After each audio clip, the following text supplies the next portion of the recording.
नमस्कार दोस्तों, राधे राधे, सत श्री अकाल। और कैसे हैं आप लोग, एक बार जरूर बताएंगे मुझे। उम्मीद करता हूं आप सब बहुत अच्छे होंगे, जबरदस्त होंगे। मैं यश गौतम आप सभी का हार्दिक अभिनंदन और स्वागत करता हूं आपके अपने प्यारे से परिवार लूसिड एकेडमी में। दोस्तों चलिए, बिना वक्त गवाए हुए हम बात करने वाले हैं रेलवे के लिए, ठीक है ना। तो सर, रेलवे के लिए जो जीएस और जीके का पार्ट आ रहा है सर, उसको हम कैसे कंप्लीट करें, क्या पढ़ें क्या ना पढ़ें, किस तरीके से चीजों को पढ़ा जाए सर। क्या हमें जीएस पढ़ने में बोरियत फील होती है, और सर उस बोरियत को अगर वो फील हो रही है तो उसको सर कैसे दूर करें। आइए सबसे पहले मैं कुछ चीजों को लेकर के आपसे डिस्कस करने वाला हूं, देन उसके बाद हम अपनी पढ़ाई पे आएंगे कि हमारा टॉपिक क्या रहने वाला है। सबसे पहले बेटा बात करते हैं जो आपका जीएस का सिलेबस रहने वाला है। सबसे पहले आप जाने सर, एक होता है जीके, एक होता है बेटा जीए, और एक होता है आपका जीएस, ठीक है ना। ये तीन चीज आपने अपनी लाइफ में जरूर सुनी होंगी। जब भी आप किसी एग्जाम के अंदर बैठते होंगे तो आप इन तीन चीजों के बारे में जरूर सुनते होंगे, ठीक है। जीके का मतलब सिंपल होता है सर जनरल नॉलेज। क्या मतलब होता है इसका? जनरल नॉलेज, यानी हिंदी में इसको कहते हैं बच्चा सामान्य ज्ञान। क्या कहा जाता है इसको सर? आप कहेंगे इसको सामान्य ज्ञान। यानी सामान्य ज्ञान वो होता है जिसके बारे में आपको सिर्फ सामान्य सी जानकारी है, एक जनरल नॉलेज है आपको। फैक्चुअल तरीके से, फैक्ट बेसिस पर अगर आपको किसी चीज की नॉलेज होती है लालियों, तो वो आपकी नॉलेज एक तरीके से जीके के अंदर काउंट की जाती है। आपने देखा होगा छोटे छोटे आजकल के जो बच्चे होते हैं उनकी जीके बहुत स्ट्रांग होती है, तो यहाँ पे उन छोटे बच्चों के लिए जीके का वर्ड यूज किया जाता है। कभी भी माँ बाप या कभी भी आपके रिश्तेदार उस बच्चे के लिए ये नहीं कहते होंगे कि बच्चे का जीए बहुत स्ट्रांग है या बच्चे का जीएस बहुत स्ट्रांग है, ठीक है ना। तो कहने का मतलब सर, आप इसमें क्या कवर करते हैं सामान्य ज्ञान के अंदर? सिर्फ आप कवर करते हैं सर तथ्यों को। किसको बेटा? तथ्यों को। और आपको पता होगा कि तथ्य बहुत जल्दी याद होते हैं हमें, अगर बशर्ते कोई समझाने वाला आपको अच्छा है। तो अगर कोई बात आपको इंटरेस्टिंग लग रही है तो आपको तथ्य बहुत जल्दी याद होते हैं। हालांकि मैं बात करूंगा अभी रेलवे के पैटर्न को लेकर के, किस तरीके की आपसे जीके जीएस वहां पे पूछी जानी है ना, किस तरीके का आपका जो टॉपिक या सब्जेक्ट्स रहेंगे वो किस तरीके से रहेंगे, सब चीजों को लेकर के डिस्कस करेंगे। लेकिन सर जब जीए की बात आती है तो सर हम इसको कहते हैं जनरल अवेयरनेस, यानी इसको कहते हैं सामान्य जागरूकता। क्या कहते हैं बच्चा? सामान्य जागरूकता कहते हैं। और सामान्य जागरूकता क्या होती है, ध्यान रखना। सामान्य जागरूकता क्या होती है कि आप समाज को लेकर के कितने जागरूक हैं। अभी पता लगा कि भैया यूक्रेन की लड़ाई चल रही है रशिया के साथ में, और कितने लोग मारे गए, किस तरीके से लड़ाई हुई, कौन से देश ने उसको जो है कितना सपोर्ट किया। अगर इन सब चीजों पे आपकी नजर है, समाज के आसपास क्या हो रहा है, अगर इन सब चीजों पे आपकी नजर है, तो इसका मतलब यह है मेरे लाल लालियों कि आपका सामान्य जागरूकता बहुत अच्छा है, ठीक है ना। लेकिन जब हम बात करते हैं जीएस की, सर इसको कहते हैं हम जीएस यानी जनरल स्टडीज। इसका मतलब क्या होता है सर? इसका मतलब होता है सामान्य अध्ययन।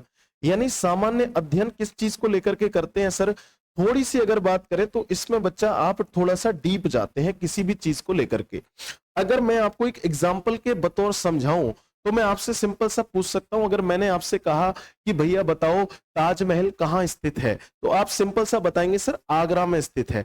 अगर जब आपने ये चीज बताई है तो मुझे कैसे बताई है सर? ये जीके के फॉर्म में बताया है आपने कि आगरा ताजमहल, यानी आगरा का ताजमहल या ताजमहल सिर्फ आगरा में स्थित है, ठीक है ना। आपने ये चीज बताई मुझे।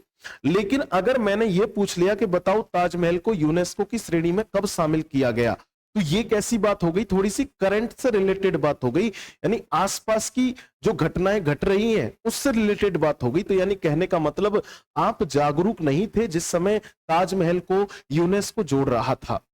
आ रही है बात समझ में आपको? तो यानी आप सिंपल सा कहते हो सर करंट अफेयर्स के बतौर हम जो है इसको पढ़ते हैं, ठीक है ना। और अगर इसकी बात करते हैं तो आप इसको स्टैटिक जीके के रूप में जानते हो। किसके रूप में जानते हो बेटा? स्टैटिक जीके के रूप में जानते हो। यही सब्जेक्ट है जिसको आज आप स्टैटिक जीके नाम देते हो, यही सब्जेक्ट है जिसे आप करंट अफेयर्स के नाम से जानते हो। यानी रेलवेज के अंदर अगर बात करें एग्जाम्स की तो उनके अंदर ये करंट अफेयर्स के रूप में पूछा जाना है। देखो कितने मजे की बात है, यही चीज आपको स्टैटिक जीके के रूप में पूछी जानी है जो आपकी जनरल नॉलेज है। जब हम बात करेंगे सामान्य अध्ययन की, तो किसी भी जानकारी को थोड़ा सा तय तक जानना, यानी किसी जानकारी को लेकर के आपका इंटरेस्ट और ज्यादा डेवलप होना। यानी अगर मैंने आपसे पूछा कि बताओ ताजमहल को बनाने में कितना समय लगा, किसने बनवाया था, है ना, क्या, क्यों, कब, कहां, कैसे, अगर ये 5-6 क्वेश्चंस उसके साथ ऐड हो जाएं तो जाहिर सी बात है कि आपको फिर थोड़ा सा डीप अध्ययन करना पड़ेगा, आपकी थोड़ी सी डीप स्टडी करनी पड़ेगी। यही डीप स्टडी बेटा क्या कहलाती है? सामान्य अध्ययन यानी जीएस कहलाती है, जनरल स्टडीज कहलाती है। अब जीएस के अंदर सर हम क्या क्या पढ़ते हैं? तो देखो ये जो चीजें हैं ना, जीके हो गया या जीए हो गया, ये सब जीके जीएस के अंदर आ जाता है। सर कैसे आता है ये सब कुछ? तो आइए समझते हैं बेटा। इसके अंदर आपको देखो हिस्ट्री पढ़ना होता है, ठीक है ना। अगर मैं बात करता हूं तो इसके अंदर आप हिस्ट्री पढ़ते हैं, और हिस्ट्री को आप 3 पार्ट्स में पढ़ते हैं। बेसिकली इंडियन हिस्ट्री की बात हो रही है तो आप हिस्ट्री को 3 पार्ट्स में पढ़ते हैं। एक आप पढ़ते हैं सर एंशियंट हिस्ट्री, एक आप पढ़ते हैं सर मेडिवल हिस्ट्री, एक आप पढ़ते हैं सर मॉडर्न हिस्ट्री, ठीक है ना। तो हिस्ट्री को आपने इस तरीके से कंप्लीट किया है जिस तरीके से आपको पूरी डीप जानकारी उसके बारे में है। देन जैसे ही हम आगे बढ़ते हैं तो उसके बाद हमारे पास सब्जेक्ट आ जाता है बेटा हिस्ट्री के बाद पॉलिटी। और पॉलिटी के अंदर आपको पता है एक सब्जेक्ट है जिसको आप नाम देते हो इंडियन कॉन्स्टिट्यूशन। कौन सा बेटा? Indian constitution. इंडियन कॉन्स्टिट्यूशन यानी भारतीय संविधान। तो जब आप भारतीय संविधान के बारे में पढ़ते हो तो ये क्या हो जाता है बेटा? आपका पॉलिटी के अंदर आने वाला सब्जेक्ट हो जाता है कि भारत के अंदर संविधान कैसे लागू हुआ, किस तरीके से संविधान बना, क्या हमारे अधिकार हैं, क्या हमारी ड्यूटीज हैं, इन सब चीजों के बारे में आप जानते हो। हिस्ट्री की बात करते हैं, सिंपल सा आप बेटा स्टोन एज से लेकर के आज तक के मानव के बारे में पढ़ते हो, यानी मॉडर्न मानव कैसे हुआ, ठीक है ना। किस तरीके से यहाँ अंग्रेज आए, अंग्रेजों ने कितने साल तक देश को गुलाम बनाए रखा, किस तरीके से यहाँ मुगलों का आना हुआ, उन्होंने किस तरीके से हमें यहाँ पे गुलाम बनाए रखा, या किस तरीके से देश के ऊपर कितने अटैक हुए, कितनी बार अटैक हुए, सारी चीजें आप इस हिस्ट्री के अंदर जानते हैं बच्चा, ठीक है ना। उसके बाद आगे बात करते हैं तो आपके पास एक और सब्जेक्ट आ जाता है। कौन सा बच्चा? आप कहेंगे सर ज्योग्राफी का सब्जेक्ट आ जाता है। कौन सा आ जाता है मेरे लाल लालियों, मेरे प्यारों? आप कहेंगे सर ज्योग्राफी आ जाता है। अगर ज्योग्राफी की बात करता हूं बेटा, आप 2 पार्ट्स में इसको पढ़ लेते हैं। एक होता है सर इंडियन ज्योग्राफी और एक होता है वर्ल्ड ज्योग्राफी। कौन सा होता है दोस्त? एक होता है इंडियन ज्योग्राफी और एक होता है आपके पास वर्ल्ड ज्योग्राफी। जो आपके वनडे कॉम्पिटिटिव जितने भी एग्जाम्स हैं, है ना, उनके अंदर ये टॉपिक यानी इस तरीके से सब्जेक्ट को कवरेज किया जाता है, ठीक है ना। देन उसके बाद हम बात करते हैं सर, इसके बाद आप इकोनॉमिक्स पढ़ते हैं। कौन सा बेटा? इकोनॉमी कहें या इकोनॉमिक्स कहें, इसको आप बेसिकली 2 पार्ट्स में पढ़ते हैं। एक होता है सर मैक्रो, एक होता है सर मैक्रो, एक होता है सर माइक्रो। इस तरीके से आप इस सब्जेक्ट को कंप्लीट करते हैं। देन इसके बाद आप पढ़ते हैं सर कौन सा? स्टैटिक जीके का पार्ट, ठीक है ना। अब देखो मैंने कहा था ना स्टैटिक जीकेसी के अंदर कवरेज हो रहा है आपका। देन फिर आपके पास पार्ट आ जाता है कौन सा लालियों? आप कहेंगे सर हमारे पास एक और पार्ट आ गया सर, कौन सा? करंट अफेयर्स का। कौन सा आ गया? करंट अफेयर्स का। तो जब करंट अफेयर्स का पार्ट आ गया आपके पास में, ये भी किसके अंदर कवर हो रहा है? सामान्य अध्ययन के अंदर कवर हो रहा है। देन अगर मैं बात करता हूं, ऐसे कई सारे पार्ट्स मिलकर के यानी जनरल स्टडीज का गठन होता है या जनरल स्टडीज बनता है। और इसी तरीके से आपसे एग्जाम में कई बार लिखा आता है, या तो वो आपसे जीएस पूछेगा, या फिर आपसे जीए पूछेगा, या फिर आपसे जीके पूछेगा। लेकिन मेरे प्यारे साथियों, आपसे जो रेलवे का एग्जाम है उसमें आपसे क्या पूछा गया है ध्यान रखना। उसने आपसे पूछना है बेटा जीके जीएस। क्या पूछना है? जीके जीएस पूछना है।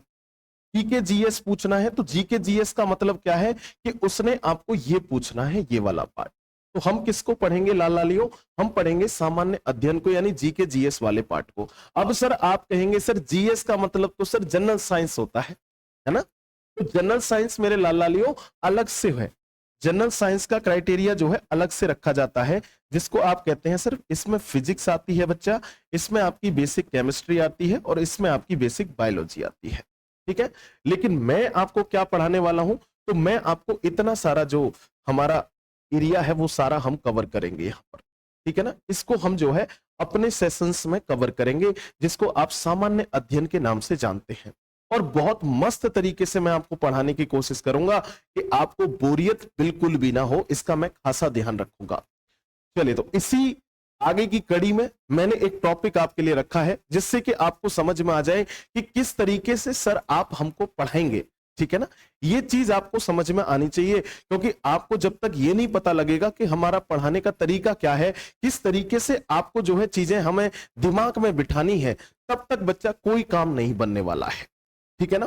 तो इतने सारे सब्जेक्ट्स हैं सर, कैसे कवर कराओगे? भैया हंसते गाते कवर करा देंगे, आपको पता नहीं लगेगा कि कब चीजें हो गई सर। ठीक है ना, ज्यादा बड़ी बात नहीं करेंगे, लेकिन जब सब्जेक्ट पे आएंगे धीरे धीरे। लेकिन एक बात जरूर ध्यान रखना, मुझे जानने के लिए थोड़ा सा समय देना पड़ेगा आपको, क्योंकि मेरा जो पढ़ाने का तरीका है लाल लालियो, थोड़ा सा डेप्थ में जाने की मैं थोड़ी कोशिश करता हूं, ताकि आजकल के जो पेपर आ रहे हैं, आजकल के जो एग्जाम्स हैं, वो आपसे वही एग्जाम पॉइंट ऑफ व्यू चाहिए उन्हें, कि आपको इतने सारे बच्चों की भीड़ से कैसे निकल के गुजरना है।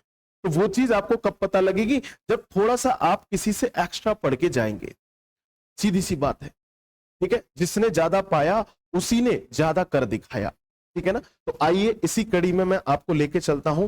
हमारा टॉपिक है बेटा भारत का संवैधानिक विकास, ठीक है ना। डेवलपमेंट ऑफ इंडियन कॉन्स्टिट्यूशन, कैसे भारत के संविधान का विकास हुआ है, ठीक है ना। इंडियन रेलवेज के लिए टॉपिक बड़ा जरूरी है। हर बार यहां से लगभग लगभग 2 से 3 प्रश्न बनते रहे हैं और उम्मीद है कि आगे भी बनेंगे, ठीक है ना। हॉट टॉपिक होता है ज्यादातर एग्जाम्स के लिए, वनडे एग्जाम्स के लिए हॉट टॉपिक है। हाय गरम गरम टॉपिक है, ठीक है ना। तो इतना गरम है कि आप समझ जाओ, ठीक है। चलिए आइए आगे बात करते हैं टॉपिक को लेकर के। बेटा सबसे पहले मैं आपको कुछ समझाना चाहता हूं, टॉपिक बाद में लेकर के आएंगे, ठीक है ना। पहले कुछ इसका हिस्टोरिकल बैकग्राउंड देखते हैं। तो आइए समझते हैं सर क्या था हिस्टोरिकल बैकग्राउंड। तो बेटा आप सबको पता है, अगर आपने मॉडर्न हिस्ट्री थोड़ी बहुत भी पढ़ी हो तो आपको इतना जरूर पता होगा कि सर सबसे पहले अंग्रेजों ने भारत के अंदर यहां पे अपनी व्यवस्था को जमाने के लिए 1757 में एक लड़ाई लड़ी थी, जिसका नाम होता है प्लासी का युद्ध, द बैटल ऑफ प्लासी, ठीक है ना। कौन सा होता है बच्चा? प्लासी का युद्ध होता है, द बैटल ऑफ प्लासी होता है, जो कि रॉबर्ट क्लाइव और सिराजुद्दौला जो कि बंगाल का नवाब था उसके बीच में लड़ाई होती है। और यहां पे रॉबर्ट क्लाइव बड़ी चतुराई के साथ में सिराजुद्दौला को हरा देता है। जब सिराजुद्दौला हार जाता है तो इधर ईस्ट इंडिया कंपनी का भारत में पहली बार कदम मजबूत होते हैं। तो 1757 यानी 1757 से ईस्ट इंडिया कंपनी के जो कदम थे वो भारत में मजबूत हुए। और जब कदम मजबूत हो गए, आप कहेंगे सर इसके बाद इन्होंने एक लड़ाई और लड़ी। सर वो कब लड़ी? 1764 में इन्होंने बक्सर की लड़ाई लड़ी। किन्होंने बेटा? अंग्रेजों ने, ठीक है ना। तो यहां कौन सा हुआ था? बक्सर का युद्ध हुआ था, बक्सर का युद्ध। मैं थोड़ा सा उसका हिस्टोरिकल बैकग्राउंड क्लियर कर रहा हूं जिस टॉपिक को हम पढ़ने जा रहे हैं। जब बेटा बक्सर की यहां लड़ाई हुई तो बक्सर की लड़ाई को जीतने के बाद, बक्सर की लड़ाई को जीतने के बाद अब अंग्रेजों ने भारत के अंदर बंगाल, बिहार और उड़ीसा में अपनी व्यवस्थाएं बहुत अच्छे से जमा ली थी।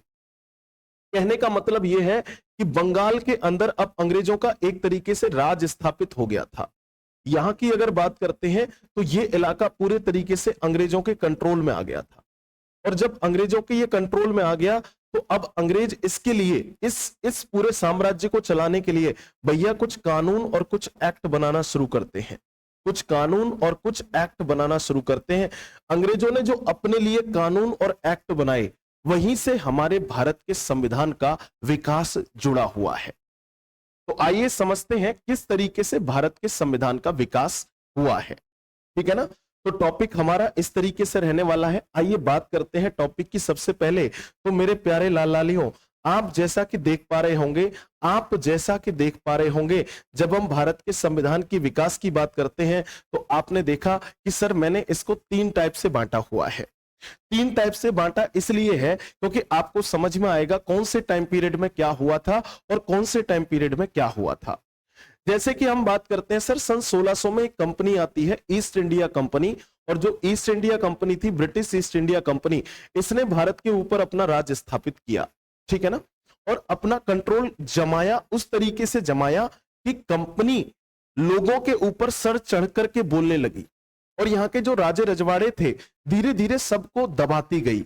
और कंपनी का एक हद तक ऐसा कंट्रोल हो गया, ऐसा कंट्रोल हो गया इंडिया के ऊपर कि भारत गुलामी की जंजीरों में जकड़ता गया, जकड़ता गया और जकड़ता ही गया। लेकिन बहुत लंबे समय बाद हमें आजादी भी मिली। हमारी बहुत मेहनत रही उसके पीछे, बहुत सारी चीजें हमने की, न जाने कितने आंदोलन किए, न जाने कितने लोग शहीद हुए, लेकिन देश आजाद हुआ 15 अगस्त 1947 को।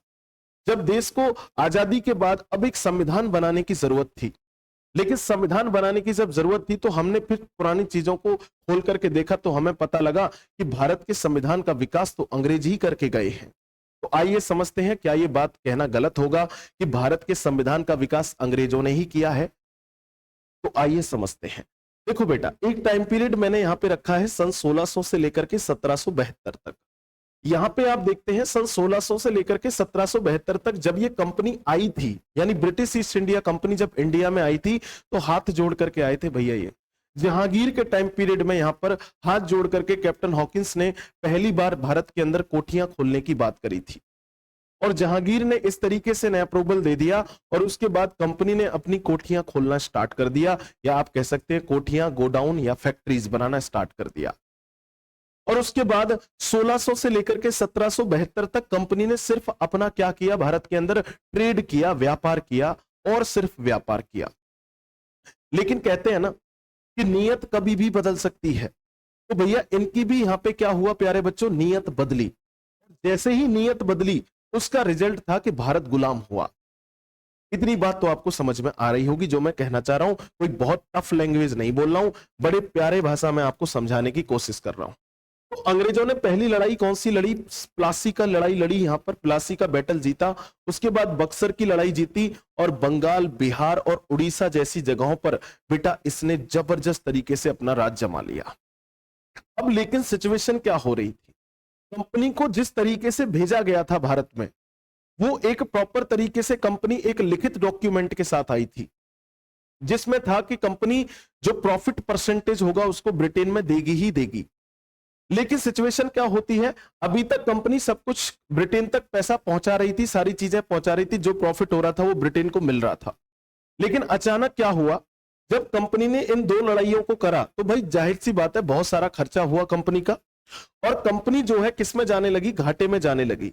और कंपनी जब घाटे में जाने लगी तो बहुत सारी कंपनी ने यहां लूटपाट की, लेकिन पैसा जो था वो तो कंपनी के पास आया।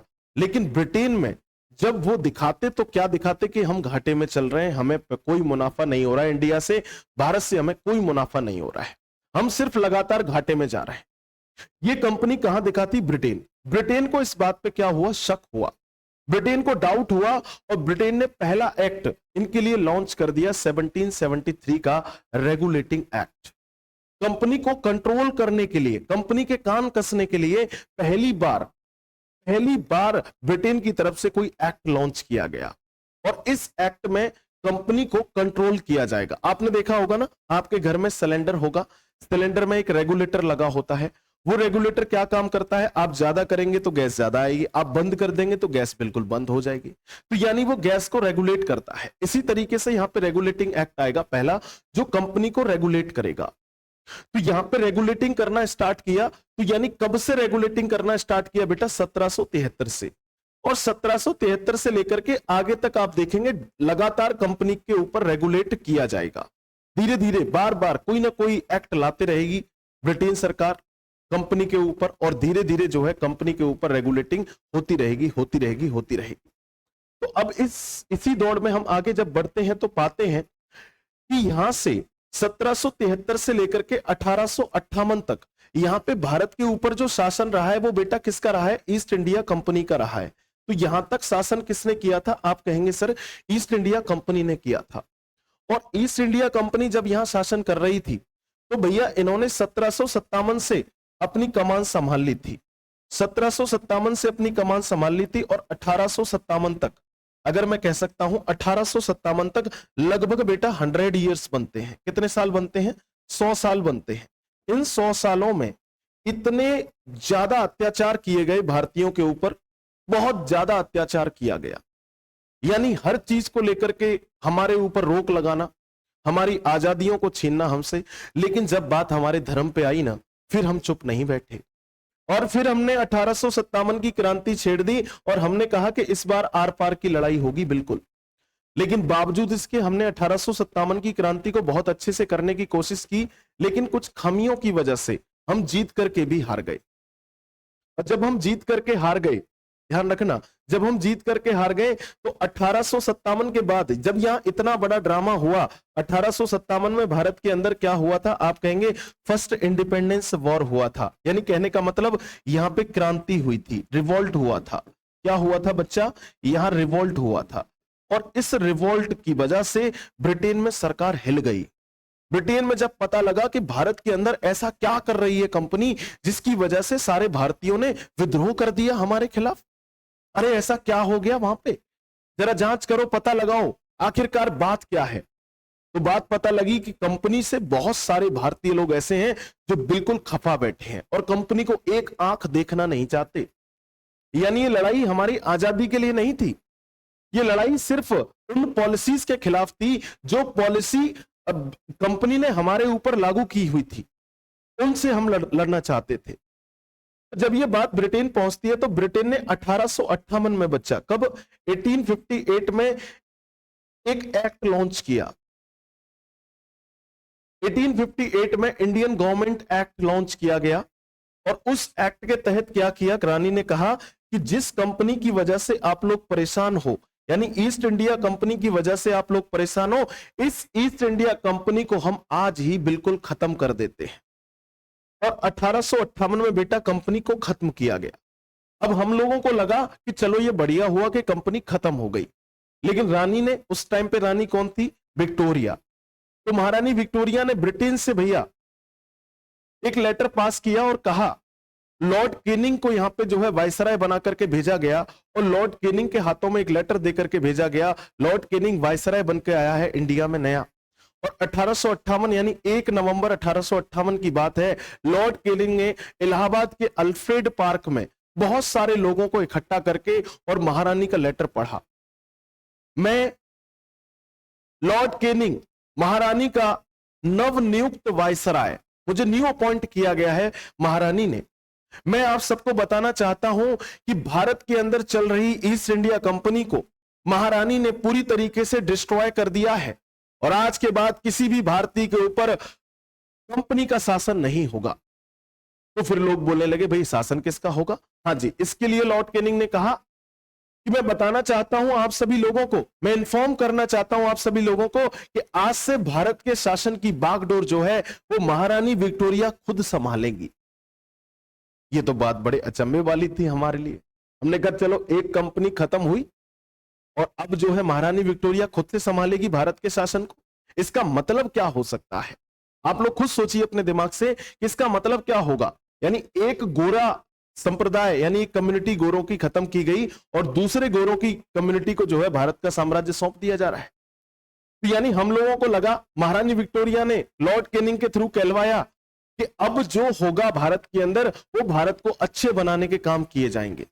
जैसे कि 1858 के एक्ट में ये भारत को अच्छा बनाने के लिए हमने भेजा हुआ है।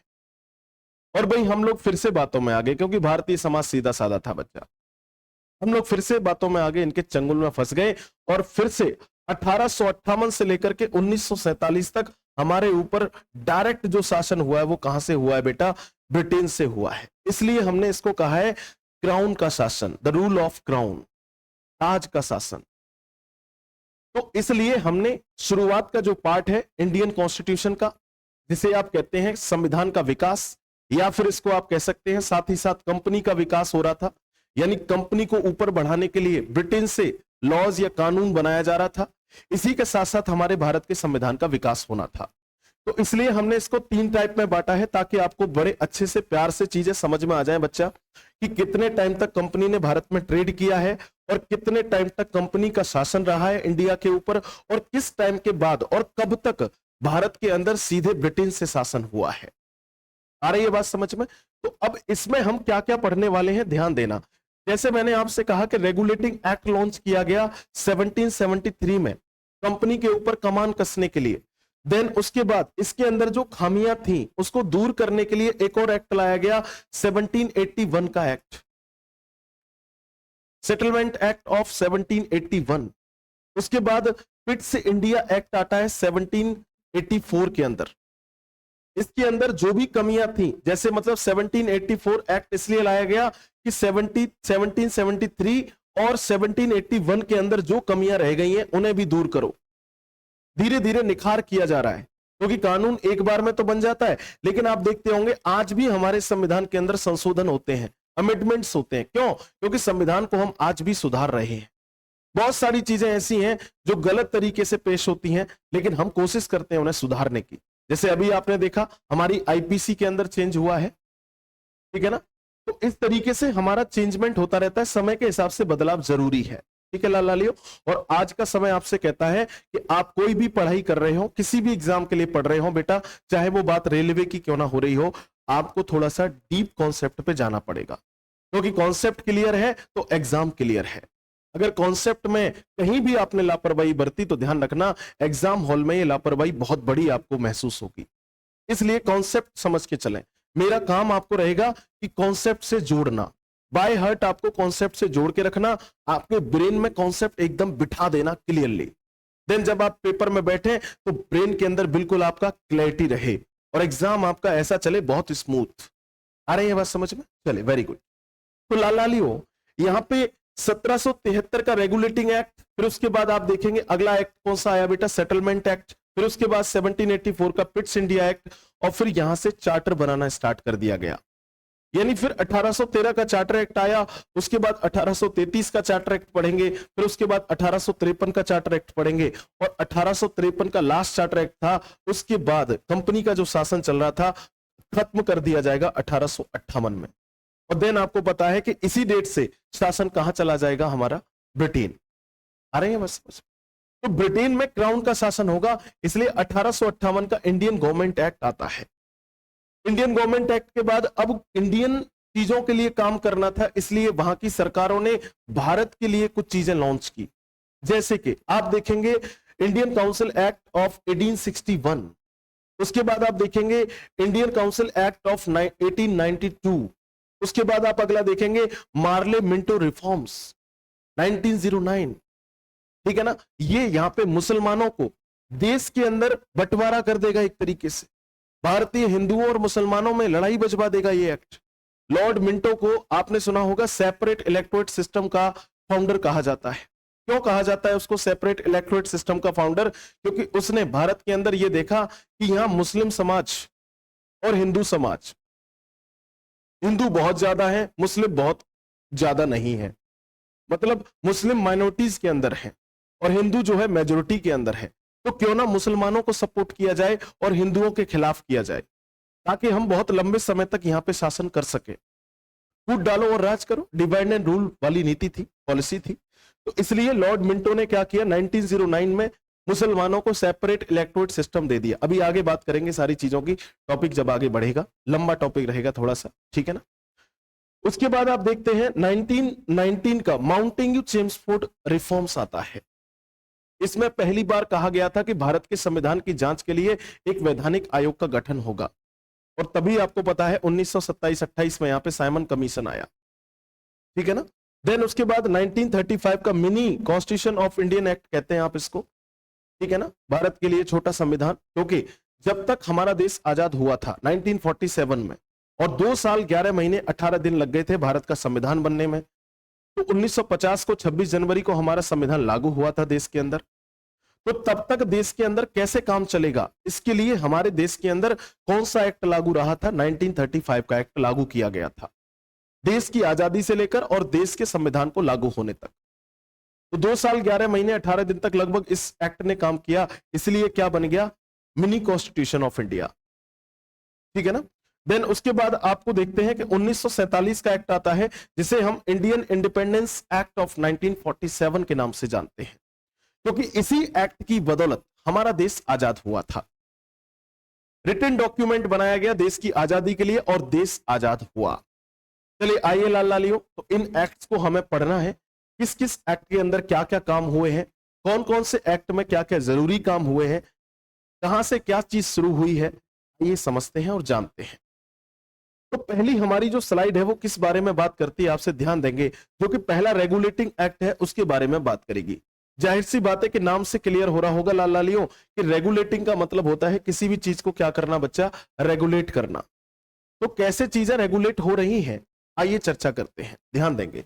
सबसे पहले भारत में आप जानते हैं कि 1773 का रेगुलेटिंग एक्ट की जब हम बात करेंगे तो ईस्ट इंडिया कंपनी की तरफ से ईस्ट इंडिया कंपनी के कार्यों और उसकी जो चीजें थी, ईस्ट इंडिया कंपनी के कार्यों और उसको नियंत्रित करने के लिए, कंट्रोल करने के लिए पहली बार कोई कदम उठाया गया था। यानी ईस्ट इंडिया कंपनी के द्वारा हो रहे काम और ईस्ट इंडिया कंपनीज की पॉलिसीज को कंट्रोल में लाने के लिए ब्रिटेन की तरफ से पहली बार कोई कदम उठाया गया था। क्यों? क्योंकि कंपनी झूठ पे झूठ बोल रही थी कि हमें घाटा हो रहा है, घाटे में जा रहे हैं, घाटे में जा रहे हैं। तो ब्रिटेन ने कहा कि एक बार जांच हो ही जाए, पता लग जाएगा, ट्रांसपेरेंसी क्लियर हो जाएगी कि कितना घाटा हुआ है आपको। ठीक है ना? आइए समझते हैं इसके लिए क्या किया गया। कंपनी के लिए राजनीतिक प्रशासनिक जो कार्य थे इसके, उनको मान्यता दी गई। कहा गया कि आज से कंपनी के राजनीतिक और यानी जो पॉलिटिकल वर्क्स हैं और कुछ एडमिनिस्ट्रेटिव वर्क्स हैं, उनको मान्यता दी जाती है। और इसके लिए आप कह सकते हैं कि पहली बार भारत के अंदर केंद्रीय प्रशासन की नींव रखी गई। मतलब क्या है सर इसका? क्योंकि अब तक कंपनी यहां पे शासन कर रही थी, अब कंपनी के ऊपर कोई बैठेगा और मामला सारा सेंट्रलाइज होगा, यानी अब एक ही जगह से सारी चीजें चलेंगी। इसके लिए क्या बनाया गया? आप कहेंगे सर सीओडी बनाया गया, कोर्ट ऑफ डायरेक्टर्स बनाया गया। इस कोर्ट ऑफ डायरेक्टर्स में टोटल मेंबर 24 होते थे, जिसके अंदर एक हेड होगा और एक इसका वाइस हेड होगा। ठीक है, या वाइस चेयरमैन कह सकते हैं आप। जो सीओडी के लोगों का चुनाव होगा वो कोर्ट ऑफ प्रोपराइटर की तरफ से होगा, यानी सीओपी इनका चुनाव करेगा, इन्हें यहां पे चुन के भेजा जाएगा। और ये काम करेंगे किसके लिए? तो ब्रिटेन के लिए काम करेगा। यानी ये सीओडी किसको रिपोर्ट करेगा? आप कहेंगे सर ये रानी को, यानी जो क्वीन है उसको जो है क्या करेगा? रिपोर्ट करेगा, ब्रिटेन को रिपोर्ट करेगा। आइए बात करते हैं आगे की तरफ। तो सबसे बड़ी बात क्या थी जब कंपनी से पूछा गया कि भाई हम जो भी काम ब्रिटेन की तरफ से देते हैं तो वो काम लेट क्यों हो रहे हैं, वो तुरंत की तुरंत काम क्यों नहीं हो पाता है? तो इन्होंने कहा, बड़ी अच्छी सी बात कही।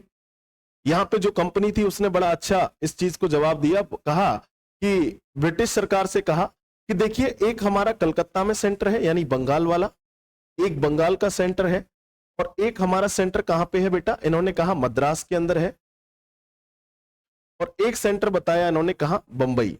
ठीक है ना? ये 3 सेंटर यहां पे थे इनके। सॉरी, बंबई है ये 3 सेंटर इन्होंने अपने बताए और कहा कि तीनों जगह का अलग अलग गवर्नर होता है, तीनों जगह का गवर्नर अलग अलग होता है। बंबई का गवर्नर अलग होता था, बंगाल का गवर्नर अलग होता था, मद्रास का गवर्नर अलग होता था। तो जब आप ब्रिटेन से कोई काम भेजते हैं तो हम तो अपने यहां पे लागू कर देते हैं, लेकिन बाकी के गवर्नर्स नहीं करते, इस वजह से आपका काम लेट होता है। इधर से ब्रिटिश सरकार ने कहा अच्छा ऐसा है? बोले हाँ जी। तो चलो कोई बात नहीं, एक काम करते हैं, अब से ये चीज होगी नहीं। इन सब में सबसे बड़ा कौन है? बोले बंगाल है। तो एक काम करो, जो बंगाल का गवर्नर है इसको क्या बना दो? पूरे बंगाल का गवर्नर जनरल बना दो, यानी इसको बीजीजी कर दो, इसकी पोस्ट बढ़ा दो। और इसकी पोस्ट बढ़ाने के बाद सिर्फ हमें क्या करना है कि जो बंबई का गवर्नर है और जो मद्रास का गवर्नर है, अब वो दोनों किसके अंडर गाइडेंस पे काम करेंगे? इसने कहा कि बंगाल का जो गवर्नर जनरल है उसकी अंडर गाइडेंस पे काम करेंगे। तो यानी जो बंगाल का गवर्नर जनरल बोलेगा वो बात बंबई के गवर्नर को माननी पड़ेगी और मद्रास के गवर्नर को भी माननी पड़ेगी, क्योंकि अब बड़ा कौन हो चुका है इनमें? तो आप कहेंगे सर बंगाल का जो गवर्नर था उसको गवर्नर जनरल बना करके उसकी पोस्ट को बढ़ा दिया गया। तो बंगाल का गवर्नर जनरल किसको बनाया गया लाल लालियो? आप कहेंगे सर लॉर्ड वॉरेन हेस्टिंग्स को बनाया गया। किसको बनाया गया? लॉर्ड वॉरेन हेस्टिंग्स को बनाया गया। तो ये बंगाल का पहला गवर्नर जनरल बनता है। उससे पहले बंगाल का जो गवर्नर था वो रॉबर्ट क्लाइव हुआ करता था।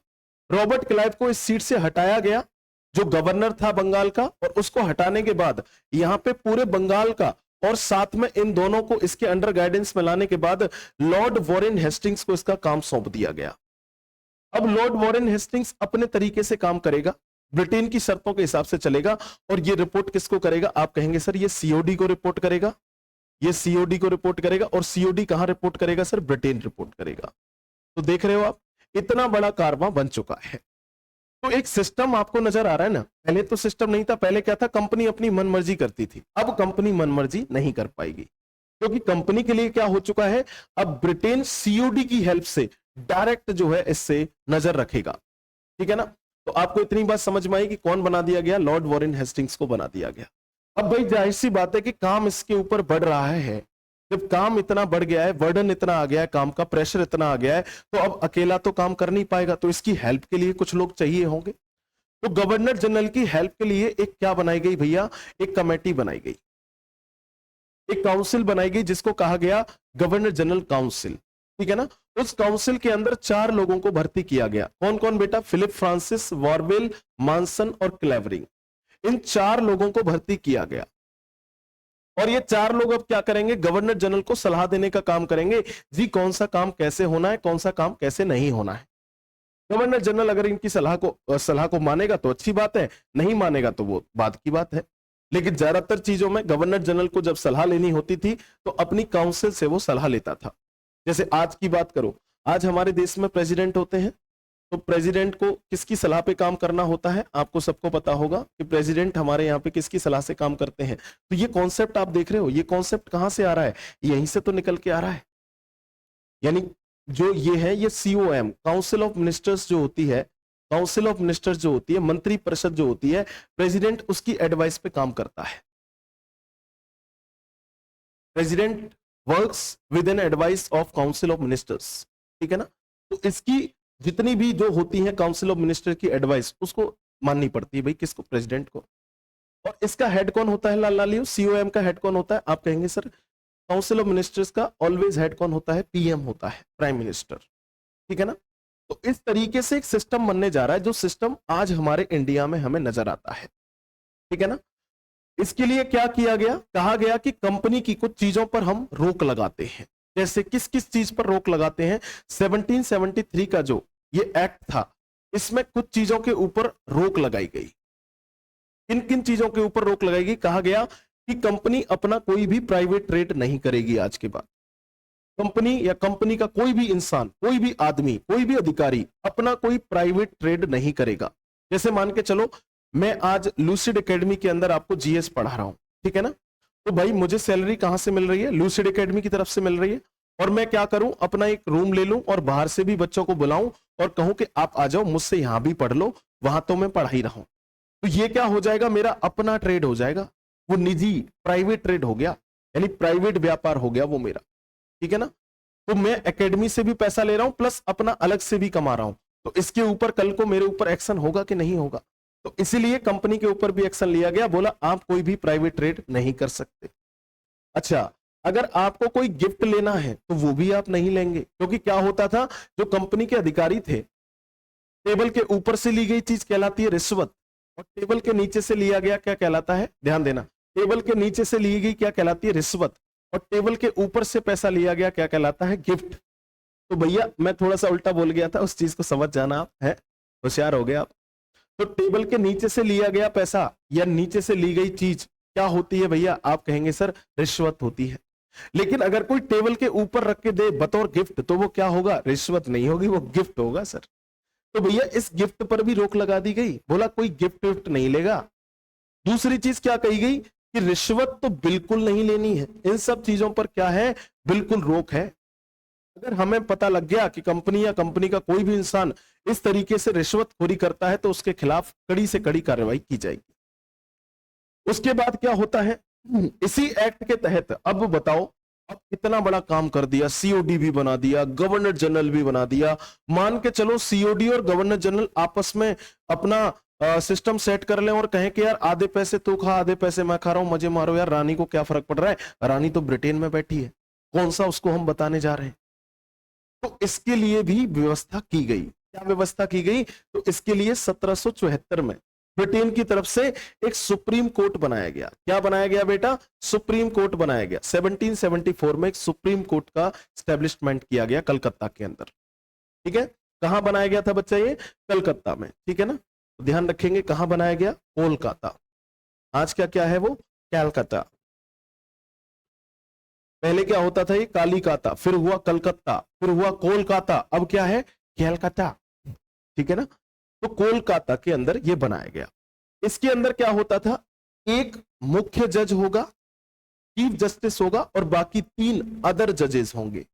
तो एक जो मुख्य जज था वो किसको बनाया गया, एलिजा एम्पे को बनाया गया, ठीक है, जो कौन होगा, chief justice of supreme court होगा, ठीक है ना। और 3 कौन होंगे इसके अदर जज होंगे, कौन कौन, चैम्बर्स, लिमेस्टर और हाइट, इनको क्या बनाया गया, अदर जज बनाया गया।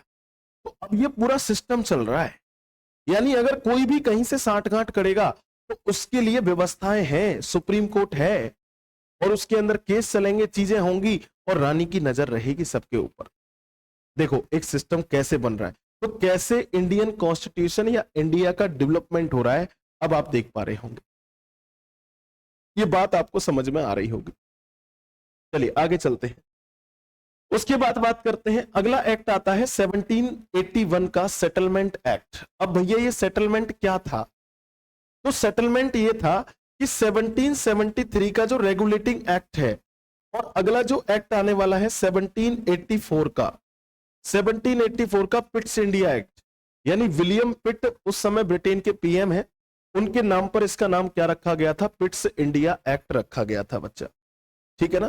तो उसके नाम पर क्या नाम रखा गया था, पिट्स इंडिया एक्ट नाम रखा गया इसका। तो जो पिट्स इंडिया एक्ट है बच्चा, ठीक है ना, और जो 1773 का रेगुलेटिंग एक्ट है, इसकी कमियां कुछ पता निकालें, इसकी कमियां पता निकालें, क्या क्या हमने कमियां की हैं किसमें भैया, 1773 के एक्ट में, और उन कमियों को दूर करके किसमें सुधार करना है, 1784 का जो पिट्स इंडिया एक्ट आने वाला है उसमें सुधार करना है। तो इन दोनों के बीच का जो सेटलमेंट था वो कब हुआ, 1781 में हुआ।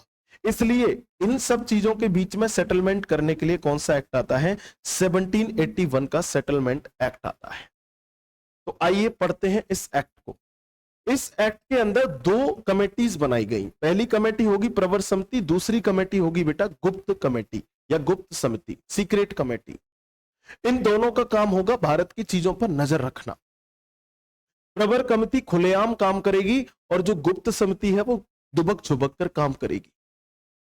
इनके लिए प्रवर कमेटी जो थी, इसके लिए इसका हेड नियुक्त किया गया एडमंड बर्क को, और इनकी काम क्या था, दोनों समितियों का जांच करने का, ध्यान देंगे जो प्रवर कमेटी बनाई गई है, प्रवर कमेटी जो बनाई गई है, ये भारत में न्यायिक मामलों की जांच करेगी, जुडिशियल केसेस, कि सुप्रीम कोर्ट सही तरीके से काम कर रहा है कि नहीं कर रहा है। कहीं ऐसा तो नहीं है कि भारत में जो न्यायिक मामले पेंडिंग में पड़े हैं वो क्लियर हो पा रहे हैं कि नहीं हो पा रहे, ये जो जज हमने बनाए हैं क्या ये सही तरीके से काम कर रहे हैं कि नहीं कर रहे, इन सब चीजों की जांच होगी, सुप्रीम कोर्ट की जांच होगी। और जो गवर्नर जनरल की काउंसिल बनाई थी हमने, क्या वो काउंसिल गवर्नर जनरल को सही एडवाइस कर पा रही है कि नहीं, कहीं ऐसा तो नहीं उल्टी सीधी एडवाइस कर रही हो, गवर्नर जनरल कुछ और काम कर रहा हो। तो ये तो काम था प्रवर कमेटी का। उसके बाद जो गुप्त कमेटी बनाई गई थी, ये क्या जांच करेगी, ध्यान रखें, क्योंकि अभी पता है कंपनी को कि चीजें बिगड़ भी सकती हैं। तो जहां पे रूल चल रहा है, यानी कंपनी जहां पे काम कर रही है उसके जरा आसपास का एरिया भी समझ लिया जाए, यानी भारत का। तो भारत में जो धार्मिक मामले हैं, जो रिलीजियस मैटर्स हैं, क्या उनके ऊपर कोई ऐसी दिक्कत तो नहीं आ रही जिसकी वजह से चीजें बढ़ जाएं कल को, ठीक है ना, उन पे नजर रखें। दूसरा, सरकारों का सहयोग कैसा है, हमारे जो गवर्नर जनरल हैं या हमारे जो अधिकारी लोग हैं उनके ऊपर क्या लोग सहयोग करते हैं, उन चीजों में हेल्प करते हैं इनकी, क्या राजस्व कंपनी जो है, रेवेन्यू जो हमें घाटे पे घाटा दिखा रही थी, क्या अब उसको पूरे सही तरीके से हमें दिखाया जा रहा है कि नहीं दिखाया जा रहा है ना। इस चीज की जांच कौन सी कमेटी कर रही है बेटा, गुप्त कमेटी कर रही है। कौन सी कमेटी कर रही है, आप कहेंगे सर गुप्त कमेटी इसकी जांच में लगी है। इन दोनों चीजों की जांच होती है और इन दोनों कमेटीज ने अपनी क्या बनाई, एक रिपोर्ट बनाई। क्या बनाई, एक रिपोर्ट बनाई, और उस रिपोर्ट को पेश किया गया कहां बेटा, ब्रिटेन के अंदर। और वो रिपोर्ट पेश होने के बाद उसमें बहुत कुछ गलत पाया गया। जब उसमें बहुत कुछ गलत पाया गया तो उन सभी कमियों को दूर करने के लिए अगला एक्ट लाया गया, कौन सा बेटा, 1784 का पिट्स इंडिया एक्ट, ठीक है ना। तो आइए बात करते हैं पिट्स इंडिया एक्ट को लेकर के। देखेंगे बच्चा, जो पिट्स इंडिया एक्ट है वो 1784 में आता है, इसलिए इसका नाम होता है पिट्स इंडिया एक्ट ऑफ 1784, ठीक है ना। विलियम पिट ब्रिटिश का पीएम था, उसके नाम पर इसका नाम होता है विलियम पिट के नाम पर, कभी वो पीएम रहे होंगे, ठीक है, अच्छे काम किए होंगे, इसलिए उसके नाम पर इस एक्ट का नाम रखा गया। लेकिन प्रेजेंट टाइम में पीएम कौन है वो देखें यहाँ पे। तो भैया यहाँ पे ब्रिटेन के अंदर देखो, इतिहास में पहली बार ऐसा होगा, आपने बहुत जगहों पे चीजें पढ़ी होंगी लेकिन विद कॉन्सेप्ट आपने कहीं नहीं पढ़ा होगा। आज अगर आपने इस क्लास को देखा है तो मुझे नहीं लगता कि आपका कोई भी कॉन्सेप्ट आपसे पीछे छूट जाएगा। हर एक कॉन्सेप्ट आपसे 2 कदम आगे होगा। तो आइए समझते हैं। देखो भाई, ब्रिटेन के अंदर क्या चल रहा है, एक तो लॉर्ड फॉक्स है और एक है लॉर्ड नॉर्थ। ये लॉर्ड फॉक्स और लॉर्ड नॉर्थ की एक गठबंधन की सरकार चल रही है। किसकी सरकार चल रही है बेटा? गठबंधन की सरकार चल रही है, ज्वाइंट सरकार चल रही है, जिसमें लॉर्ड नॉर्थ कौन है इस समय? पीएम है। कौन है बेटा? प्राइम मिनिस्टर है ब्रिटेन का।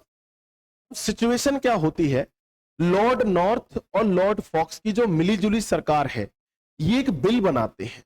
और कौन सा बिल बनाते हैं? इंडिया बिल बनाते हैं। और उस इंडिया बिल में क्या था? तो उस इंडिया बिल में यह था कि इन्होंने कहा कि कंपनी का एडमिनिस्ट्रेशन और कंपनी का ट्रेडिंग, ये दोनों चीजें हमने सिर्फ एक को सौंप रखी हैं, उसका नाम है सीओडी। क्या नाम है बच्चा? सीओडी नाम है उसका, कोर्ट ऑफ डायरेक्टर्स, जिसमें 24 लोग शुमार हैं। ये सीओडी उन चीजों पर काम कर रहा है, जबकि सीओडी का प्रेशर इतना बढ़ चुका है इंडिया के अंदर कि वो इन चीजों को नहीं संभाल पा रहा है। तो बोले क्या करें? तो इंडिया बिल में कहा गया कि कंपनी के जो पॉलिटिकल वर्क्स हैं उन्हें अलग किया जाए और जो कंपनी के ट्रेडिंग वर्क्स हैं इन्हें अलग किया जाए, यानी बिजनेस से रिलेटेड चीजें उन्हें अलग किया जाए। इस बिल को बनाकर, जैसे हमारे यहां पे होती है इंडिया के अंदर लोकसभा और राज्यसभा, वैसे ही ब्रिटेन में होता है हाउस ऑफ कॉमन्स और हाउस ऑफ लॉर्ड्स, ठीक है ना? तो हाउस ऑफ कॉमन्स और हाउस ऑफ लॉर्ड्स, यानी इसके बाद कौन होगी? वहां की रानी, ठीक है ना? जैसे अपने यहां होते हैं ना प्रेसिडेंट, तो इन तीनों को मिलाकर के पार्लियामेंट बनती है। ऐसे ही हमारे यहां पे लोकसभा, राज्यसभा और प्रेसिडेंट को मिलाकर के क्या बनती है? आपकी इंडियन पार्लियामेंट बनती है। ऐसे ही इनको मिलाकर के क्या बनती है? ब्रिटिश पार्लियामेंट बनती है। तो ये बिल रखा जाता है कहां पे? एचओसी में। एचओसी तो इसको पास कर देता है कि ठीक है भाई, अच्छा बिल है, बढ़िया है, इसमें होना चाहिए, ट्रांसपेरेंसी आएगी और काम इजी होगा। सीओडी को कुछ और काम सौंप देते हैं और जो एक और नया बोर्ड बना लेते हैं उसको कुछ अलग काम सौंप देंगे, तो कंपनी के दोनों काम क्या हो जाएंगे? अलग अलग हो जाएंगे। ये बात तो इसमें कही गई, तो बात में तो कहीं गलती नहीं थी। लेकिन सिचुएशन क्या हुई, इसको एचओएल जो था, यानी हाउस ऑफ लॉर्ड था, इसने इसको फेल कर दिया, यानी बोला इसने पास नहीं किया इस बिल को, बोला हम नहीं पास करेंगे भैया, इनकी रही होगी अपनी कुछ मजबूरी। तो इस बात को लेकर के लॉर्ड नॉर्थ और लॉर्ड फॉक्स को यह था कि सोचो हमारी जो गठबंधन की सरकार है, क्या उसकी इतनी भी नहीं चल पा रही है कि वो बिल को पास करवा सके? यानी इतना बड़ा, मतलब हमारे साथ यार क्या मजाक हो रहा है क्या? हमारी मिलीजुली सरकार है, इतनी अच्छे उसमें सरकार बैठी है, लेकिन फिर भी ये बिल पास नहीं हो रहा, तो क्यों नहीं हो रहा? इस बात से गुस्सा आकर के इस सरकार ने क्या किया भैया? इस्तीफा दे दिया। इस सरकार ने क्या दे दिया? इस्तीफा दे दिया। और ऐसा भारत के इतिहास में पहली बार होने जा रहा था, जब ब्रिटेन में भारत के किसी मुद्दे को लेकर, भारत के किसी इश्यू को लेकर के और ब्रिटेन में सरकार जो है गिर गई हो। क्या बेटा? ब्रिटेन की गवर्नमेंट जो है क्या हो गई हो? फॉल, यानी गिर गई हो। ऐसा पहली बार होने जा रहा। अब होता क्या है, तो इसका रिजल्ट क्या आया? तो ये जब ये इस्तीफा दे दिया सरकार ने, तो ये मामला किसके पास पहुंचा बेटा? रानी के पास पहुंचा। रानी ने इस मामले को चेक किया तो रानी ने कहा सही तो है, ऑल इज गुड, इसमें दिक्कत क्या है भाई? अरे इंडिया बिल में बिल्कुल सही बात कही गई है कि सीओडी जो काम कर रहा है, अभी कंपनी का सारा काम उसके हाथों में है। तो रेवेन्यू हो गया, सिटीजन से रिलेटेड चीजें हो गई, इन सब के लिए अलग अलग काम होना चाहिए, यानी एडमिनिस्ट्रेशन चीजों के लिए अलग से होना चाहिए और जो बिजनेस से रिलेटेड चीजें हैं उसके लिए अलग से होना चाहिए। कर दो, इसमें दिक्कत क्या है? तो आगे चल करके क्या होता है बेटा? रानी की जो परमिशन थी, उसके बाद रानी की परमिशन के बाद एक बोर्ड बनाया गया। कौन सा बोर्ड बनाया गया बच्चा? एक बोर्ड बन जाता है यहां पे, कौन सा? बीओसी। क्या होता है बेटा? BOC, board of control. 6 commissioner इसके अंदर रखे गए। 6 कमिश्नरों को मिलाकर के इस बोर्ड को बनाया गया, जो कि बोर्ड ऑफ कंट्रोल के नाम से जाना गया। ये क्या संभालेगा? कंपनी के जो पॉलिटिकल मैटर्स हैं, यानी जो पॉलिटिकल मामले हैं, राजनीतिक मामले हैं, वो किसको सौंपे जाएंगे? बीओसी को सौंपे जाएंगे। ठीक है ना? तो अब इसके अंदर भैया क्या क्या आते हैं पॉलिटिकल मैटर्स के अंदर? जैसे सैन्य मामले हो गए, आपके भारत के सिटीजनशिप के मामले हो गए, यानी जो सिटीजन है यहाँ के, उनसे रिलेटेड जो भी चीजें, ठीक है, रेवेन्यू से रिलेटेड जो भी चीजें होंगी, या मिलिट्री अफेयर्स प्लस आपका civil of India, revenue activity, ये सारी चीजें किसके अंडर आ गई? बीओसी के अंडर आ गई, जो नया बोर्ड बनाया है। अब जाहिर सी बात है कि सर बीओसी के अंदर इतना सब कुछ आ गया, तो सीओडी के पास क्या रह गया? अब जाहिर सी बात है सीओडी के हाथ में क्या रह गया? सिर्फ कंपनी का जो ट्रेडिंग सिस्टम था कि कंपनी किससे ट्रेड करेगी, किससे नहीं करेगी, या कंपनी की ट्रेडिंग चीजों के ऊपर कानून बनाने की जब बात आएगी तो कौन बनाएगा? सीओडी बनाएगा। लेकिन उन कानूनों को पास कौन करेगा? ध्यान रखना, कौन करेगा भैया? बीओसी करेगा। और इसका जो कंट्रोल होता था, बीओसी का जो कंट्रोल था, वो किसके हाथों में था? डायरेक्ट ब्रिटिश सरकार के हाथ में था। अब ब्रिटिश सरकार ने ब्रिटेन में से इस पे कंट्रोल कैसे किया, ये बात आपके जानने वाली है भैया। इसके बाद क्या किया? जो बीओसी का हेड होगा वो ब्रिटिश पार्लियामेंट का ही एक मेंबर होता था, यानी जो बीओसी में जो हेड बनाया जाएगा वो कौन होगा? ब्रिटिश पार्लियामेंट के अंदर एक कौन होगा? मेंबर होगा, उसी को इसका कौन बनाया जाएगा? हेड बनाया जाएगा। अब जाहिर सी बात है जो उसके अंदर मेंबर होगा ब्रिटिश पार्लियामेंट्री में, तो वो तो बैठेगा ही बैठेगा पार्लियामेंट्री के अंदर। ठीक है, तो ये सारी चीजें यहां पे की गई। ठीक है ना? उसके बाद कंपनी के जो व्यापारिक मामले थे वो सीओडी को सौंप दिए गए। ठीक है ना? तो आपको इतना समझना है कि इस एक्ट में भैया इतना सब कुछ होने के बाद दो चीजें हो गई, एक बीओसी था और एक कौन? सीओडी। जो पुराना वाला था कोर्ट ऑफ डायरेक्टर्स वो तो है ही है, एक नया बनाया गया बीओसी। तो बीओसी को क्या सौंपा गया? कंपनी के जो पॉलिटिकल वर्क्स थे, यानी राजनीतिक मामले, जो राजनीतिक मामले हैं वो सब किसको सौंप दिए गए? बीओसी को सौंप दिए गए। और जो आपका सीओडी है इसके हाथ में सिर्फ क्या रह गया? बिजनेस मैटर्स रह गए, यानी ट्रेडिंग मैटर्स रह गए, यानी आप कहेंगे सर व्यापारिक मामले। कौन से बच्चा? आप कहेंगे व्यापारिक मामले इसके हाथ में आ गए। ठीक है ना? इतनी बात आपको समझ में आई है? यहां तक आपको चीजें बिल्कुल अच्छे से क्लियर हो गई होंगी। देन अब आगे की बात करते हैं क्या हुआ इसके बाद। अब जो चीजों में कमी थी उन सबको धीरे धीरे दूर करेंगे। अब छोटे छोटे एक्ट लाते जाएंगे और उनके बाद ब्रिटिश सरकार अपनी जो खामियां हैं उन्हें दूर करती जाएगी इन एक्ट्स के माध्यम से। तो अगला एक्ट कौन सा आता है? 1786 का एक्ट आता है बेटा। कौन सा आता है? 1786 का एक्ट आता है। और 1786 के एक्ट में क्या होगा? ध्यान देंगे, यहां पे जो गवर्नर जनरल बनाया गया वो किसको बनाया गया? लॉर्ड कॉर्नवालिस को। लॉर्ड कॉर्नवालिस को भारत में पुलिस बंदोबस्त का जनक कहा जाता है। किसका बेटा? पुलिस बंदोबस्त। ध्यान रखना इस बात को भी। जो पुलिस है आज, ठीक है ना, जो हमारी पुलिस काम कर रही है, उसका जनक किसे कहा जाता है? पुलिस बंदोबस्त का जनक कहा जाता है इसको। ठीक है ना? ये ध्यान रखना आप, लॉर्ड कॉर्नवालिस को। तो लॉर्ड कॉर्नवालिस क्या चाहता था? इसकी कुछ डिमांड्स थी। इसने कहा कि मैं गवर्नर जनरल तो हुई हूं, लेकिन मुझे एक प्रॉपर तरीके से मुख्य सेनापति की शक्ति भी मिलनी चाहिए, यानी कमांडर इन चीफ की भी पावर मुझे दी जानी चाहिए। इस बात को इसने रखा और इस एक्ट के तहत इसकी इस बात को माना गया, इसलिए इसको ये दोनों शक्तियां दे दी गई। कौन कौन सी भैया? एक गवर्नर जनरल और एक कमांडर इन चीफ की शक्ति जो है इसको दे दी गई। तो दोनों शक्तियों का मालिक इसे बनाया गया। इसी बात को लेकर के लिखा है इस एक्ट में, इस बात को स्वीकारा गया। ठीक है ना?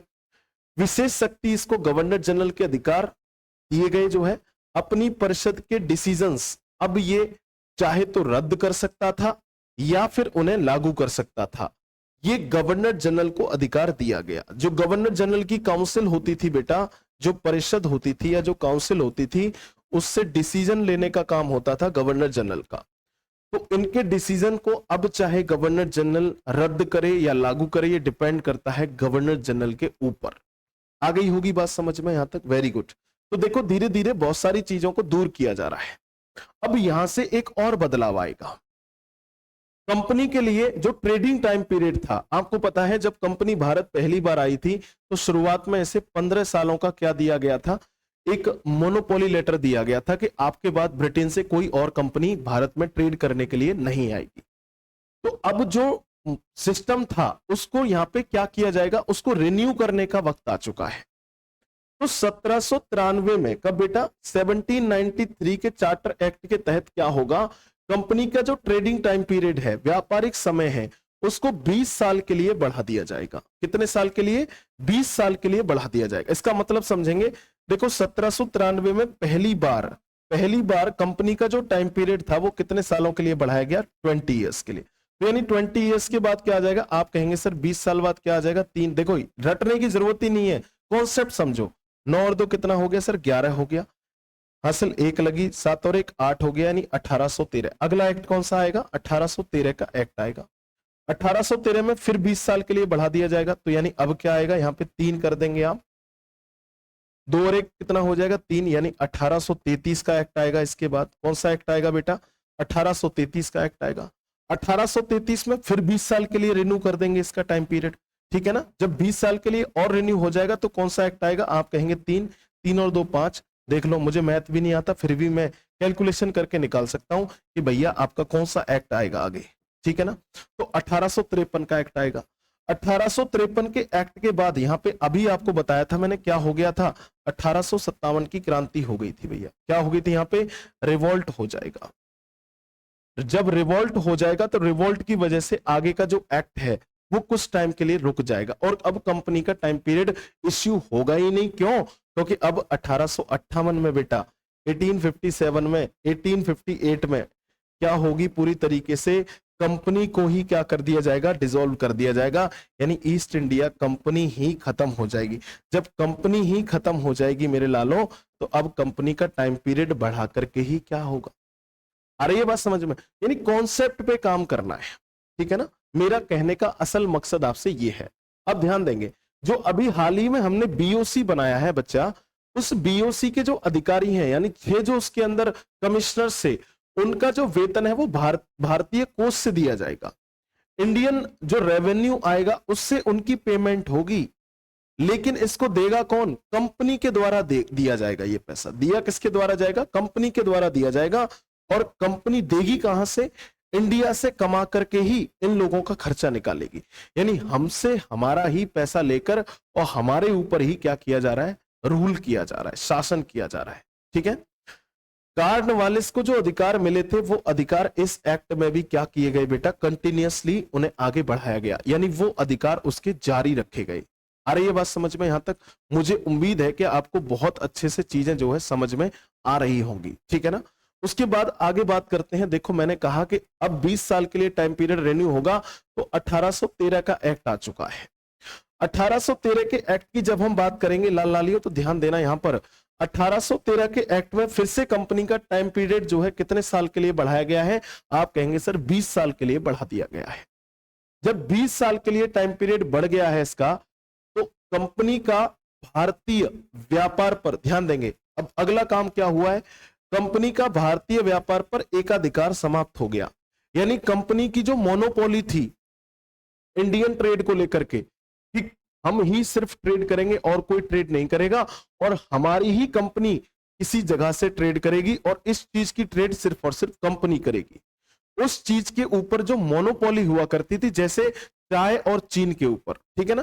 जैसे बात करें तो चाय का ट्रेड सिर्फ और सिर्फ कौन कर सकता था, यहाँ पे ईस्ट इंडिया कंपनी कर सकती थी और कोई नहीं करेगा, ठीक है ना। तो चाय के व्यापार के ऊपर से यहाँ पे क्या हटा दिया गया, मोनोपोली हटा दी गई, ठीक है ना।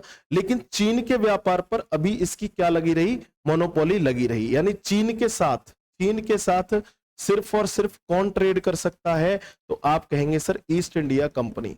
अभी इस एक्ट में क्या हुआ, जो चाय और चीन के साथ में ट्रेड था, इस पे क्या होता है बेटा, इस पर एक मिनट, मैं थोड़ा सा उल्टा बोल गया हूं इस चीज को, आप ऐसे समझो इसको बच्चा, माफ करेंगे, यहां पर ध्यान देंगे, भावनाओं में बह गया, ठीक है ना।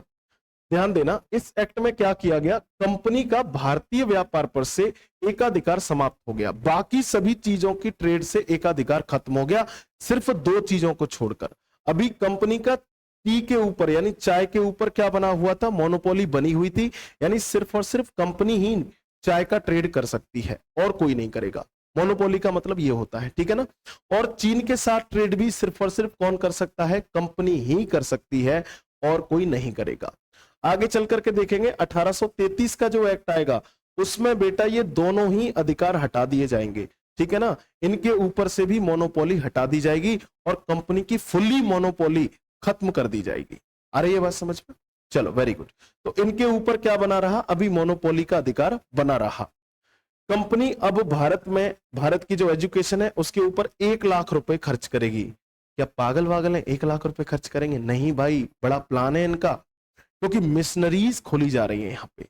कॉन्वेंट एजुकेशन दी जाएगी, अंग्रेजी शिक्षा। तो अंग्रेजी शिक्षा में बच्चे को डालने के लिए सरकार 1 लाख रुपए पर ईयर खर्च कर रही है ताकि भारतीय लोगों को अंग्रेजी में कन्वर्ट किया जा सके। और जब कन्वर्ट हो जाएंगे तो ये फिर हमारे ही गुण गाएंगे, ठीक है ना। आगे बात समझ में? तो ऐसा मीठा करो कि ये लोग फिर हमारे ही बारे में बोले।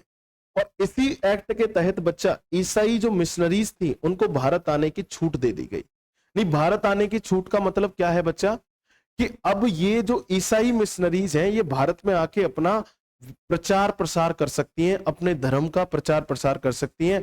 खूब सारे स्कूल्स खोलो क्रिश्चियंस के और उनमें भैया लोगों को जोड़ो, बच्चों को जोड़ो, खूब प्रचार करो, कोई रोक नहीं है आपके ऊपर, ठीक है ना। ये सारा काम 1813 के चार्टर एक्ट में किया गया। उसके बाद अगला चार्टर एक्ट आता है बेटा हमारे पास, कौन सा, 1833 का चार्टर एक्ट। आइए जानते हैं इसमें कौन कौन से काम किए गए, ठीक है ना। 1833 के चार्टर एक्ट में बच्चा कौन कौन से काम किए गए, आइए समझते हैं। देखो भाई, इसमें फिर से कंपनी का जो ट्रेडिंग टाइम पीरियड था उसको 20 साल के लिए बढ़ा दिया गया, ठीक है ना। अब कंपनी का एकाधिकार, देखो मैंने अभी पीछे बताया, इसको पूरी तरीके से खत्म कर दिया गया। कंपनी की जो ट्रेडिंग मोनोपोली थी, चाय और चीन के व्यापार पर जो बनी हुई थी या चीन के साथ व्यापार पर बनी हुई थी, अब उसको भी हटा दिया गया और कंपनी की फुल्ली मोनोपोली बिल्कुल पूरी तरीके से खत्म कर दी गई। कब बेटा, 1833 के एक्ट में, ठीक है ना। जो बंगाल का गवर्नर जनरल हुआ करता था, बेटा ध्यान देना, जो बंगाल का गवर्नर जनरल हुआ करता था, इसकी पोस्ट को बढ़ा दिया गया और इसकी पोस्ट को बढ़ाकर क्या कर दिया गया, आईजीजी बना दिया गया। इसको इंडिया का गवर्नर जनरल बना दिया गया। क्या बना दिया गया, भारत का गवर्नर जनरल बना दिया गया। अब यानी कहने का मतलब ब्रिटिश इंडिया, पूरा जो ब्रिटिश इंडिया है उसका एक ही गवर्नर जनरल होगा और वो किसको बनाया गया बच्चा, लॉर्ड विलियम बेंटिक को बनाया गया। किसको बच्चा, लॉर्ड विलियम बेंटिक को बनाया गया। तो यहाँ पे लॉर्ड विलियम बेंटिक कौन बन चुका है, पूरे भारत का वायसराय बन चुका है 1833 के चार्टर एक्ट के तहत, ठीक है ना। जो गवर्नर जनरल की परिषद होती थी, काउंसिल होती थी, देखो बदलाव कर रहे हैं ना टाइम के साथ में, ये लोग भी क्या कर रहे हैं, बदलाव कर रहे हैं ताकि rules and regulation, law and order maintain हो सके बड़े अच्छे से। तो गवर्नर जनरल की जो काउंसिल थी उसमें जो 4th मेंबर होता था, यानी 1 2 3 4, ये जो चौथा मेंबर था इसको फिक्स कर दिया गया किसके लिए, कि ये जो है लॉ मेंबर होगा, कानूनी सदस्य बना दिया गया। इसको क्या बना दिया गया बेटा, कानूनी सदस्य बना दिया गया, जिसे परिषद की बैठकों में तो बैठने का अधिकार था लेकिन अपनी बात रखने का अधिकार नहीं था, ठीक है ना। अपनी वोटिंग नहीं कर सकता था लेकिन ये उसकी जो काउंसिल की जो मीटिंग्स होती थी उनमें पार्टिसिपेट कर सकता था, लेकिन ये कोई बात बोलेगा तो मानी नहीं जाएगी, ठीक है ना। ऐसा ही एक मेंबर होता है हमारे इंडिया में आज भी। एक बार आप लोग कमेंट सेशन में बताएंगे उनको क्या कहा जाता है, जो भारत की सभी मीटिंगों में तो हिस्सा ले सकता है लेकिन वो अपनी कोई बात नहीं रख सकता, ठीक है ना। ये बात जरूर बताना आप। चलो, कानून बनाने का अधिकार गवर्नर जनरल और उसकी काउंसिल को दिया गया। इसके लिए विधि आयोग बनाया गया। क्या बनाया गया, विधि आयोग। और विधि आयोग भैया किसने बनाया था, लॉर्ड मैकाले ने। इसलिए विधि आयोग का हेड कौन होगा, आप कहेंगे सर लॉर्ड मैकाले, ठीक है ना। इंग्लिश एजुकेशन का भी हेड कौन है, लॉर्ड मैकाले। और विधि आयोग कानून विभाग का जो हेड है वो कौन है, लॉर्ड मैकाले, ठीक है ना। आगे चल के बात करते हैं। धारा 87 जो थी, जिसमें कहा गया वर्ण जाति धर्म के आधार पर सरकारी नौकरियों में भेदभाव खत्म किया जाएगा, इस धारा को यहां पर लागू किया गया, ठीक है ना। उसके बाद सिविल सेवकों की भर्ती के लिए ओपन जो कंपटीशन कराने की पहली बार कोशिश की गई, जिसका सीओडी ने विरोध किया था। तो इस विरोध के चलते जो ओपन कंपटीशन होने वाला था वो कहीं ना कहीं रुक गया, ठीक है ना। चलिए इसके बाद अगला एक्ट देखते हैं बच्चा, हम अपना कौन सा ध्यान रखेंगे, 1853 का चार्टर एक्ट। तो आपको यहां तक चीजें बड़े प्यार से समझ में आ रही होंगी, मैं उम्मीद करता हूं ऐसी, ठीक है ना। आइए इस एक्ट को समझते हैं। 1853 फिर 20 साल के लिए बढ़ाया गया, तो 1853 का चार्टर एक्ट आया है। जो बीओसी के मेंबर्स हैं उन्हें ब्रिटिश सरकार उनका वेतन तय करेगी, लेकिन वेतन देगा कौन, कंपनी देगी। और कहां से देगी कंपनी, अपनी जेब से थोड़ी ना देगी, भारत के ही रेवेन्यू से इनको वेतन दिया जाएगा बच्चा। उसके बाद बात करें, जो 24 डायरेक्टर्स होते थे इनकी संख्या घटाकर कितनी कर दी गई, 18 कर दी गई। देखो बदलाव पे बदलाव हो रहा है ताकि चीजें बहुत स्मूथली चल सकें। यही क्या है, हमारा संविधान का विकास है, ठीक है ना। ये जो होंगे वो सरकार के द्वारा मनोनीत करेगी, सरकार उन्हें क्या करेगी, मनोनीत करेगी। और 12 जो होंगे उसमें से देखो 12 और 6 कितना हो गया बेटा, 18 हो गया। तो 12 जो होंगे उन्हें किसके थ्रू लाया जाएगा, जो एग्जाम कराया जाएगा उनके लिए, तो वो एग्जाम से अपॉइंट होकर के आएंगे उसमें। लेकिन सिर्फ 6 को जो है सरकार क्या करेगी, आप कह सकते हैं सर नॉमिनेट करेगी। क्या करेगी बच्चा, नॉमिनेट करेगी। अब 1900 आप बात करते हैं 1854 में सिविल सेवकों की भर्ती के लिए, ताकि उनकी परीक्षा हो सके, उसके लिए एक मैकाले कमेटी बनाई गई। कौन सी कमेटी बनाई गई बच्चा, मैकाले कमेटी बनाई गई 1854 में। जो जितने भी सिविल सर्वेंट हैं ताकि उनकी भर्ती हो सके, इसके लिए एक पेपर कंडक्ट कराया जाए, इसके लिए मैकाले कमेटी बनाई गई, ठीक है ना। चलो गवर्नर जनरल की परिषद में जो सदस्य थे वो 12 हो चुके हैं, ठीक है ना। 6 से संख्या बढ़कर कितनी हो गई है, 12, क्योंकि जो 6 तो पुराने हैं ही हैं, यहाँ पे 4 तो पुराने हैं ही हैं, और लेकिन इसमें 2 जो आएंगे अलग से, ध्यान रखना 2 + 4, ये जो 2 सदस्य हैं ये पुराने रखे जाएंगे, लेकिन 4 जो सदस्य होंगे इन 4 को गवर्नर के द्वारा अपॉइंट किया जाएगा। 4 मेंबर किसके द्वारा अपॉइंट किए जाएंगे, गवर्नर के द्वारा।